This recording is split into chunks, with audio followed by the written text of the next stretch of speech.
up, everybody? So I know I haven't made a video in a little bit because last month was really chaotic. I was traveling back and forth. I had some stuff to do for work that was didn't go as planned.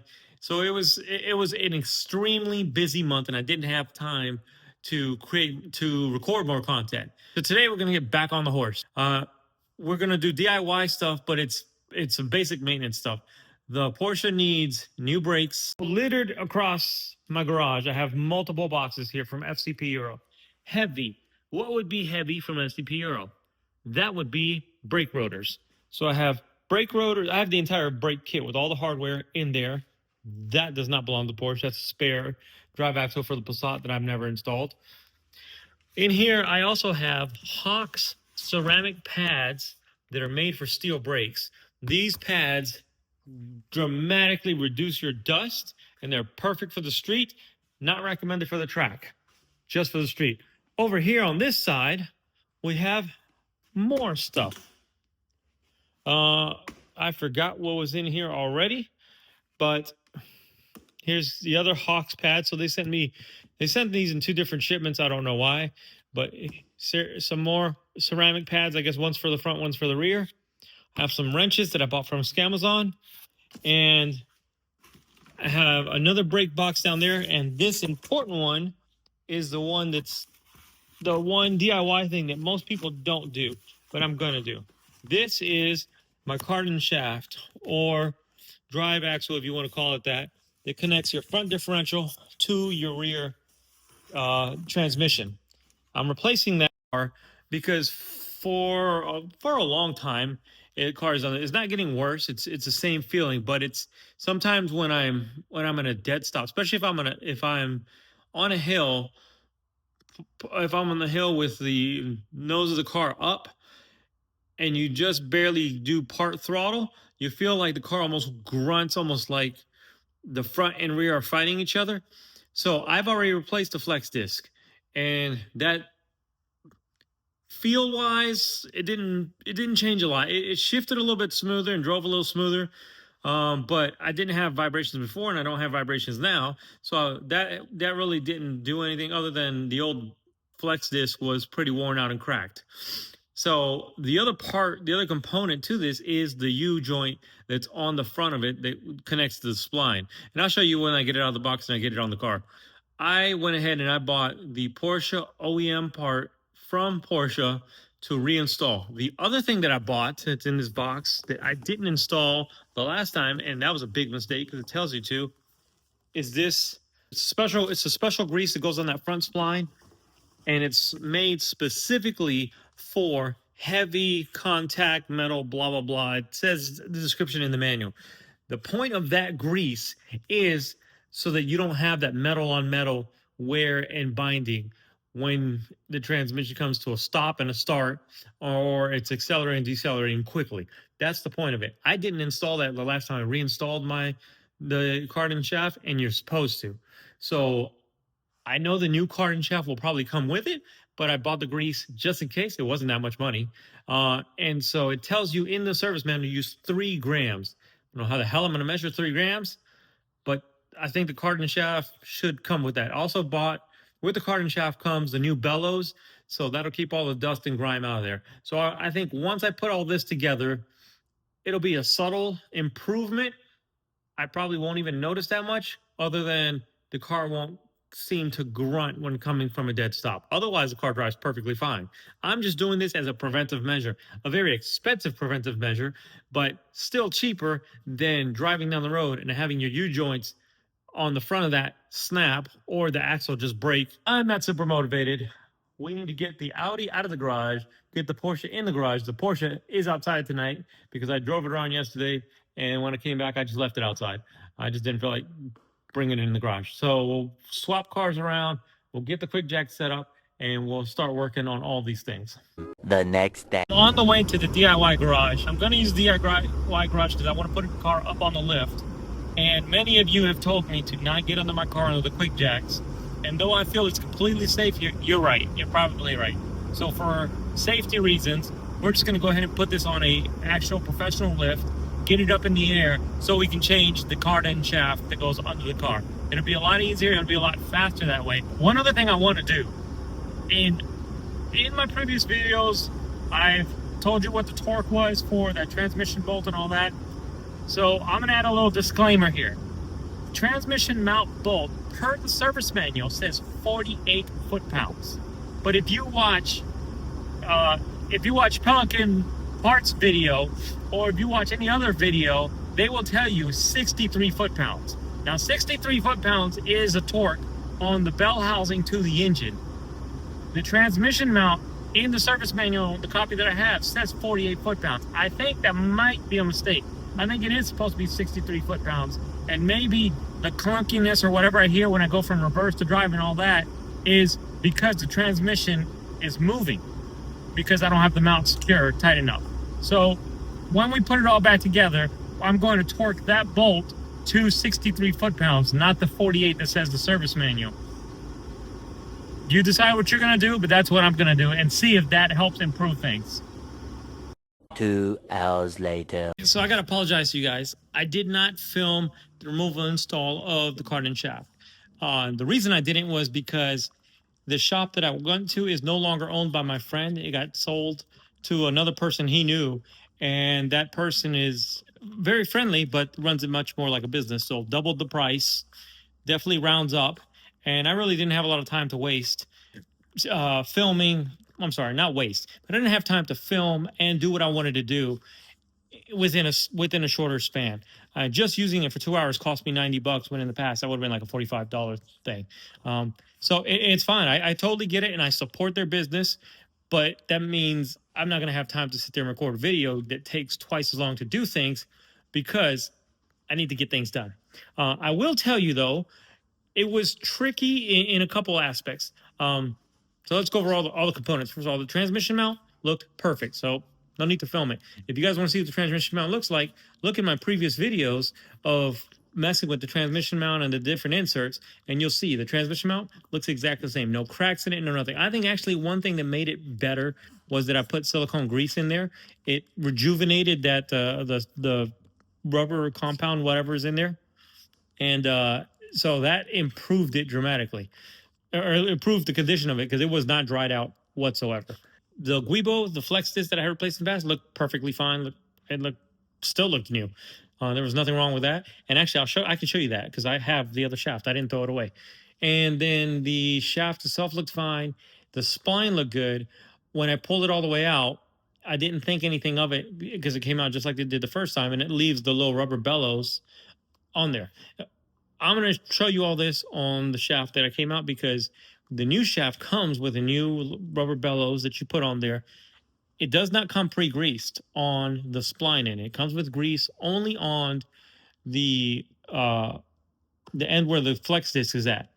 So I'm glad I actually did buy that extra grease and put that grease on there. And it's the grease that Porsche calls out for on those splines. So, and it says add 3 grams, and I did, and it was dry. It was it was a brand new piece from Porsche OEM part numbers, but it did not have any grease on it whatsoever on that end. So I did definitely add some grease to that. So I'm sure if I look under the car now from the drive shaft spinning, there's probably a little bit of grease in that tunnel, but it's no big deal. It's not going to hurt anything. What else did I find? At the end of the U joint, this is where the spline is attached via a U joint. So when I took the spline off, it just flops right over. On the new one, you put it up, it kind of would stay in place. The weight would make it sink down slowly, but it would stay in place. I'm going to show you all this on the old shaft that I have in a box in the garage right now. I didn't film doing this because I've already done this in the past. So if you watch my previous videos, you'll see this. But there's a lot of videos already on YouTube how to do this. If you look at any video where they convert a 4S to a 2S, basically making it from all-wheel drive to two-wheel drive, watch those videos, exact same steps to take the Cardan shaft out. This collection's over here. This is the old one. And we'll pull it out here and lay it on the floor so you guys can see what I'm talking about. So it packaged it okay. It came in a box in a box.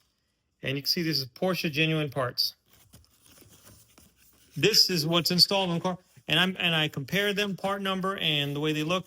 They were 100% the same. So apparently this has already been replaced once, because the one that the manual calls out for the part number, the last digit of the part number is different, and they said this is the upgraded one. So apparently this has been done once before.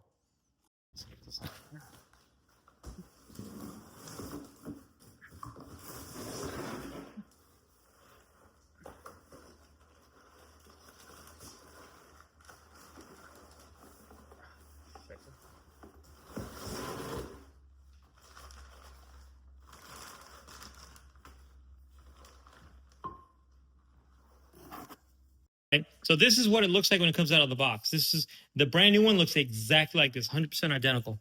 They add this on there to protect the spline, but it came just like this. I mean, if I pull this off, see how that's dry? It's exactly how the new one came. And it came with a bellows. Now, this is the piece I did not replace before.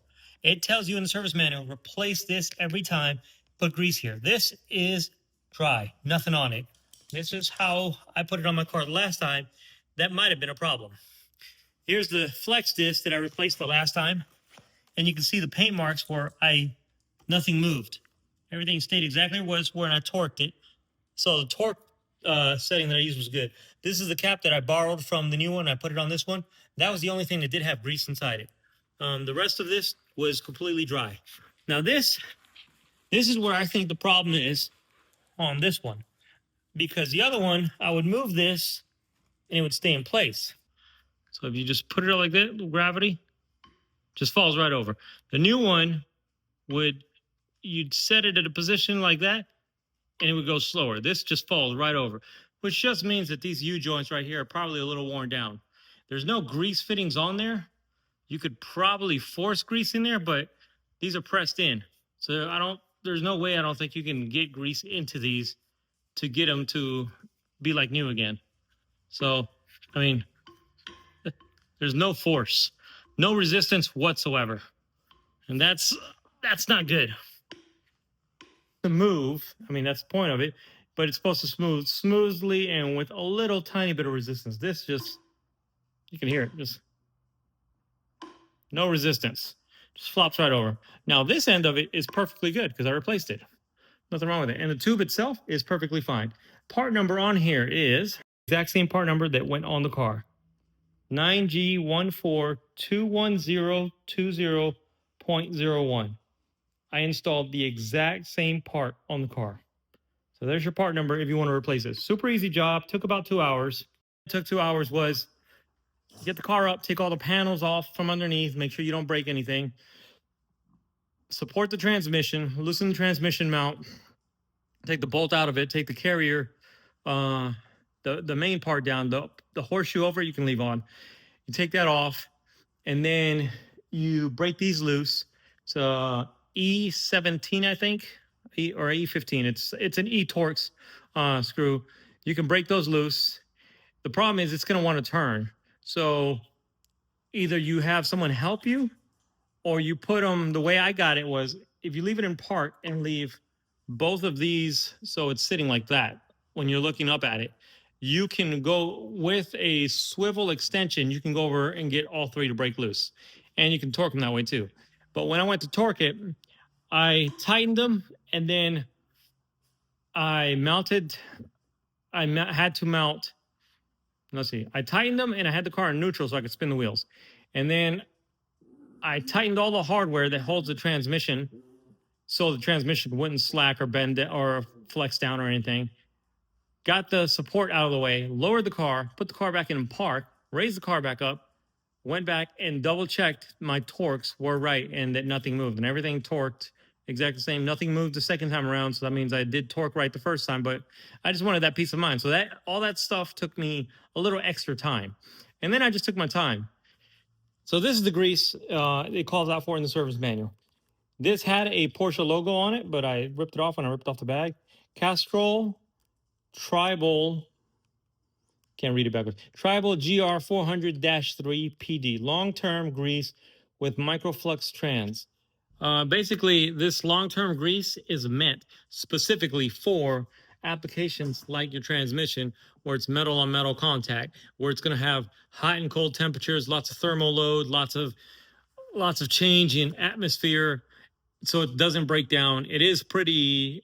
It actually looks like petroleum jelly. It looks just like looks like a darker shade of petroleum jelly. Like petroleum jelly is kind of clearish colored. This is kind of brown, but it's the same thickness, the same viscosity. And actually, in the service manual, it tells you to start with petroleum jelly and then put that further inside the other spline.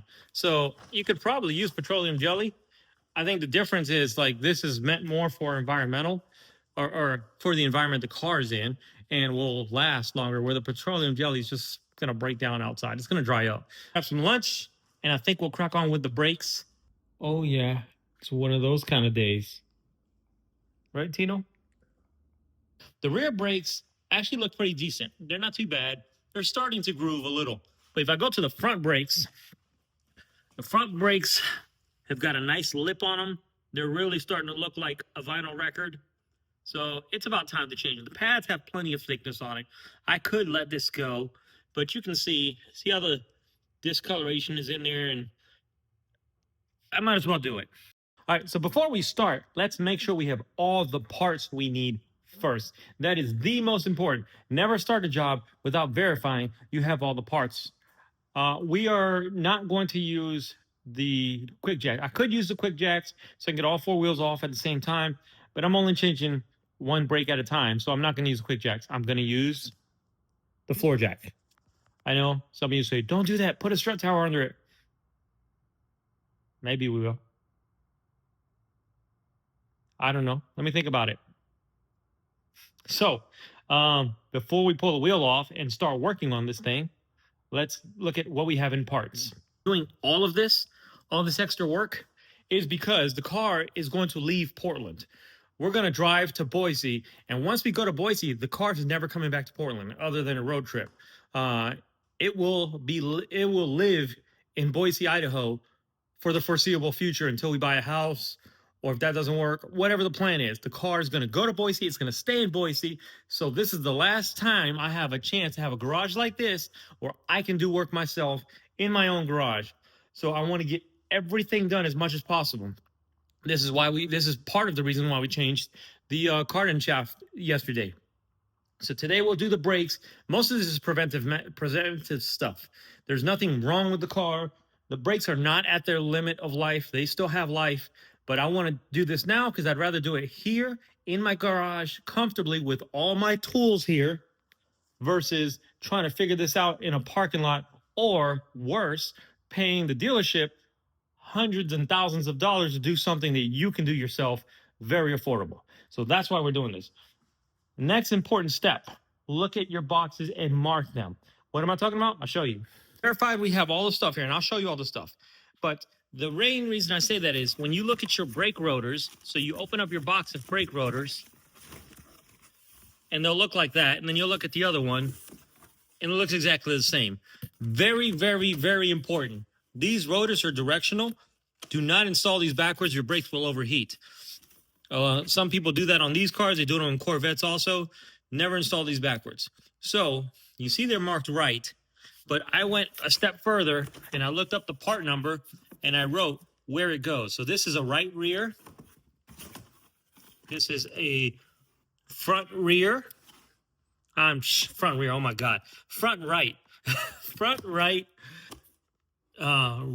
Right rear or rear right. This one I marked underneath it. If I get this thing off, they're pretty heavy. Rear left and front left. So front right, front left. So we're going to do rights.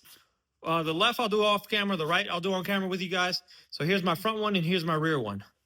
Then when you come over here to your pads, I'm not going to use these pads. These are the pads. These are the OE spec pads for Porsche that you get from FCP Euro, but I'm not installing these. These bolts I'm replacing, the caliper bolts.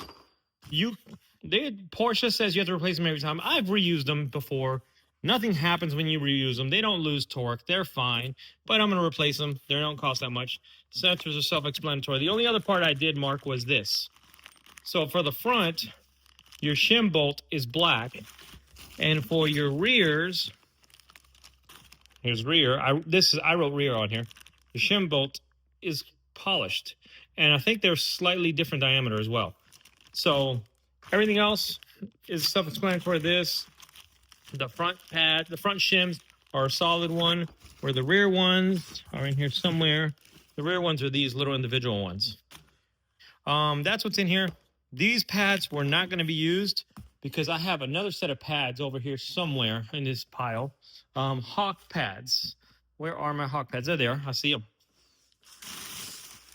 So I bought performance ceramic pads from Hawk, and this is for the rear.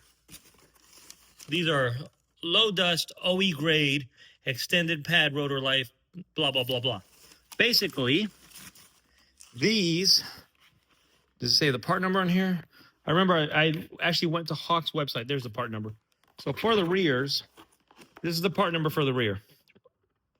And so I went to their website and I looked them up. Now, will they hold up in the track? Probably, but I don't track my car. I just drive it on the street. And here's the part number for the fronts. So I bought these specifically to use for street use only.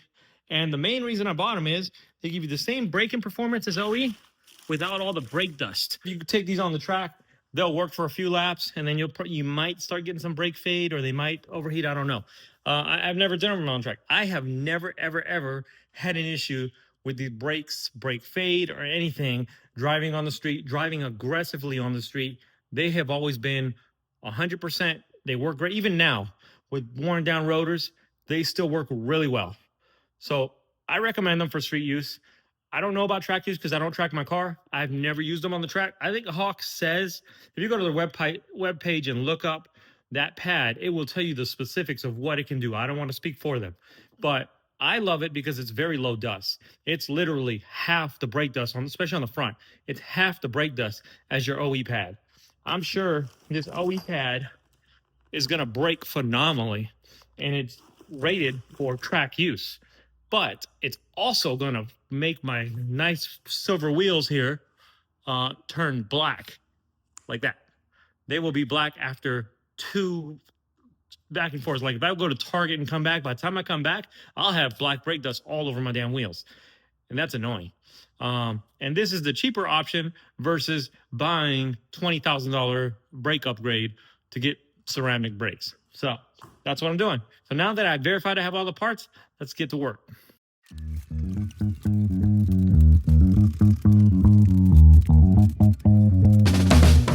All right, so now when you got your wheel off, first thing I want to disconnect is there's two 10 millimeters behind here. Some people won't disconnect this, and I didn't do it the first time, and I got lucky. The reason I got lucky was right back here, these are hard lines. They're not flex lines.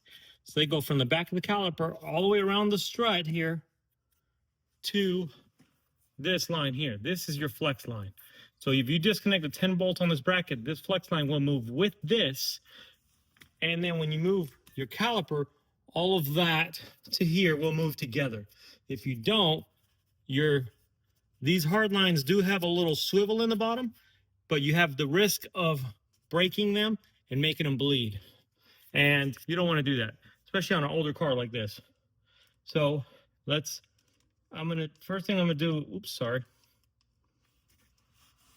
So first thing I'm gonna do is there's a 10 millimeter here and a 10 millimeter here, and I'm gonna pull both of those off. I'll pull this off because we're gonna replace this sensor anyways. And then we'll get those out. You can take your caliper, you can take your pads out now, or you can take them out later, it doesn't matter. Nope. I'll pull this pin out. You'll punch this out that way. Spring will come out, and then you can pull your pads out. Once your pads out, before you take your caliper off, spread them. I forgot one step. Take the cap off your brake reservoir. So come to your brake reservoir up here. Actually, I should have already done this, and I didn't. Come in your brake reservoir here and see where you're at level-wise. I'm under the max. That means I should have plenty of space for the fluid to come back up. So we'll just pop this cap off, and we'll just leave it like that. And as you open your pads back up, the fluid level will come up. Now it's sitting like that because the car is not straight because I have one side jacked up. So, but I think I have plenty of, it's going to be close. I think I have space. So after I do each one, maybe I'll pump the brake and get the fluid level to go down. What you don't want it to do is you don't want to get the fluid to go down below that, because then you can get air in your system. So somewhere between the min and the max. If you're near the max, I would suck some fluid out, but I'm under the max right now.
I've never changed the rotor on this. This rotor has 81,000 miles on it. It does have a little lip. It actually looks pretty good. But if you look at the pads are probably too thin. They're almost touching. So we got all the life out of these. And now that I'm thinking about it, I think what I did on the front was I had replaced the pads by themselves. That's right. I replaced the pads by themselves because they sent me the wrong rear pad, so I didn't install them. So I've been running the same, and they actually still have some. They still have some wear on them, so they're still good, and it's pretty even. It's not as bad as the front. That's because most of your braking is in the front. But similar to the front, see if I can get a light in here. Similar to the front, you have a bolt down here, a 10 millimeter nut. Can't really see it. Let me use the phone camera, phone light. So you have a 10 millimeter nut. Right, come on, focus. Right down there. See it? Put my finger on it. Take that off. This whole bracket will come off. Here's flex lines, but there is a hard line on the bottom of that. That goes to, see if I can, there, this hard line goes to that bracket that attaches to the caliper. So you don't want to break that hard line. So take that loose and then take your caliper bolt, well, same as the front. Pull the pin out, pop your pads out, then do your caliper bolts. They're the same as the front. The only difference is, that's just dirt, so the paint's good. The only big difference is that you can't turn this like you can do with the front. So the front, I was able to turn the wheel and you can get to it. On these, you can't turn. It's pretty dirty. So phone battery's getting low and I'm getting tired and I need to speed up. So I'm gonna stop talking, start working.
Rear was actually easier than the front, even though you could turn the front.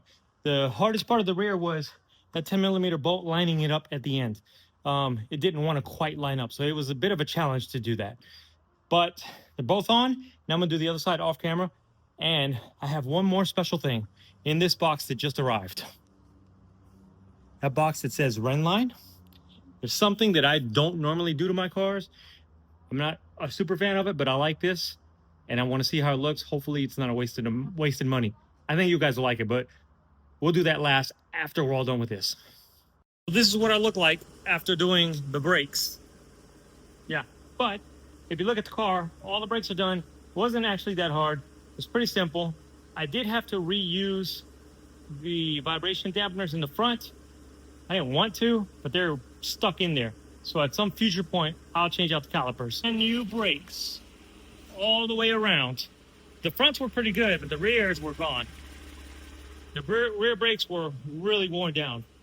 So much so that now my fluid is above the max mark.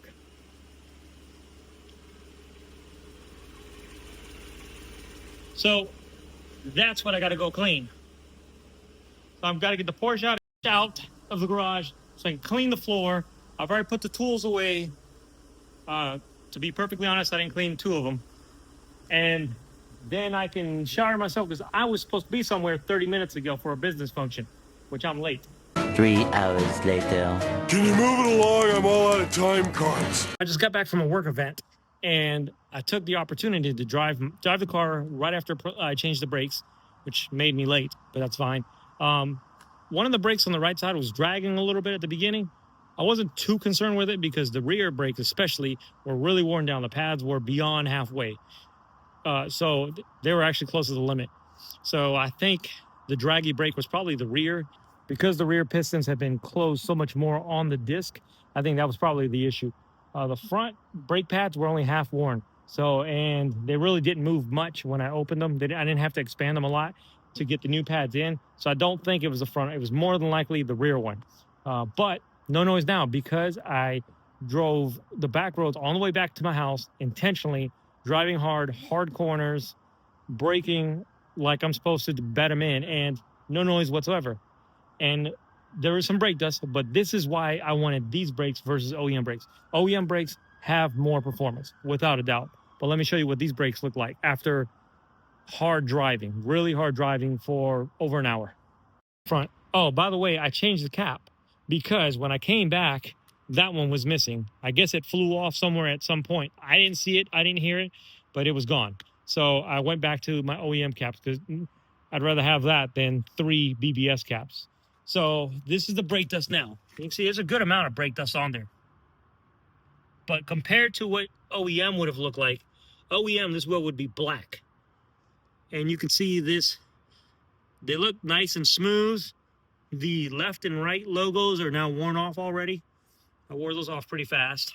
I left them on purpose. You're not supposed to clean this with brake clean because then you can take off that coating that protects it from rusting. So I left it alone. They didn't have any oil on them anyways.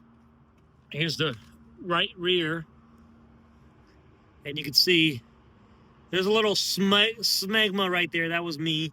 I think that's a little anti-seize that was on the edge of my glove. I'm not worried about it.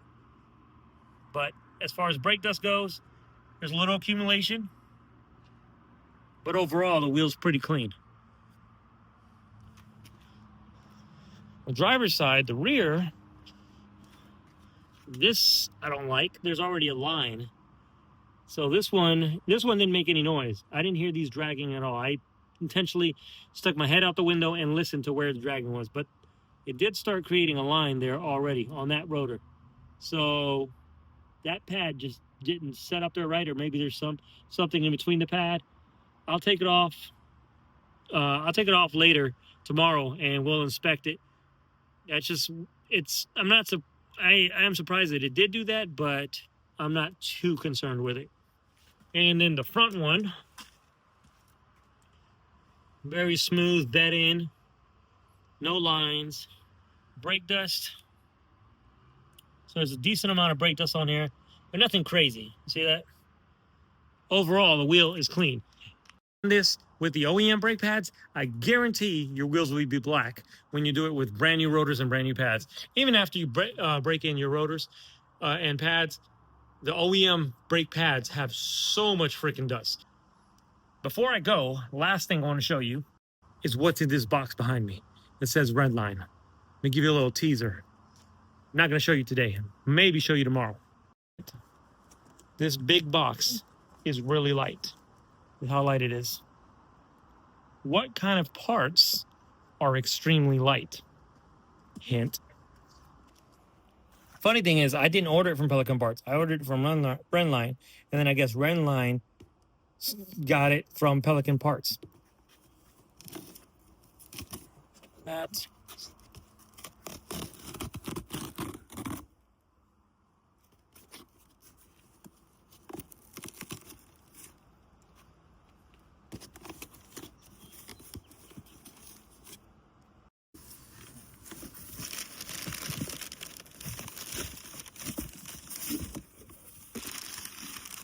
uh-oh.